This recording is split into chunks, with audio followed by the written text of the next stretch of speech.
Hello and welcome to Humidifier Central. Here is a little tutorial on the different types of humidifiers. This is an evaporative humidifier, Auto. It's my favorite of the house. It has a fan that pulls up moisture from these filters and evaporates into the air, circulates it all around. It's great for like 600 to even 1,000 square feet. It gets our main level and upstairs pretty nicely humidified. The benefit of this is you can use regular tap water. It's a little bit noisy on high, so it's great for kind of the corner of a larger room or something. If you're going to use it in a bedroom, you want it on low. Cons are it can be a little drafty because of the fan, and you have to use filters that need to be replaced. You can soak the filters in vinegar to get rid of the hard water minerals at the top, and that'll extend the filter life. Next is an ultrasonic humidifier. This one's great because it's quiet. Most people like to use in their bedroom. It just has little bubbling, gurgling water noises. It's not totally silent, but it will be one of the quietest. Pros of that: quiet, compact, great for small rooms. Cons are you cannot use regular tap water. You have to use either distilled water or, well, you can use regular tap water if you don't use distilled.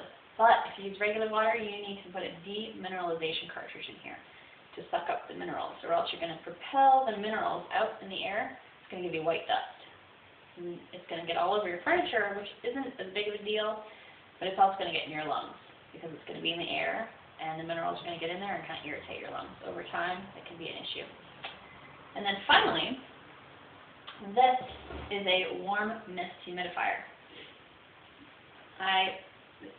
Since I use this in my bedroom, I don't like this bright light that shines here. Put a little piece of paper over it, covers it up nicely.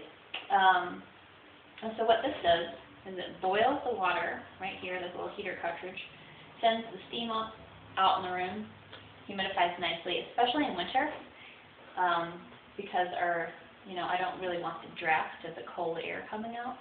I like warm, moist air. You can use regular water. Benefit of this is, again, the warm, moist air in the winter. Great if you have a cold. There's a little reservoir cup. You can put essential oil in here, and the steam kind of brings that out in the room. Drawback is the cost of use. This is going to be way more to electricity because it is boiling the water first. This is just using as much electricity as the fan, and this just as much electricity as a little ultrasonic humidifier down here. The ultrasonic piece is actually a piece of metal that moves at an ultrasonic rate to repel the water out. So those are kind of the different options, and no matter what kind of humidifier you use, make sure you don't humidify your room over 50%, because that's when mold, viruses, bacteria, they can proliferate, and so you really want to make sure that it stays under 50%. Though you want to make sure it's above 35%, because actually if the air is too dry, that's when your kind of sinuses and your nasal passages can get too dry and are more susceptible to viruses and bacteria in the air. So that nice middle ground is when you can have naturally healthy air for your whole family and your house. And as you can see, I love plants, and I love the humidity too. Thanks so much. Hope you learned something. If you have any more questions, on the top of the site, there's going to be a little bar. Just ask me anything, and I'm happy to answer. Thanks. Bye-bye.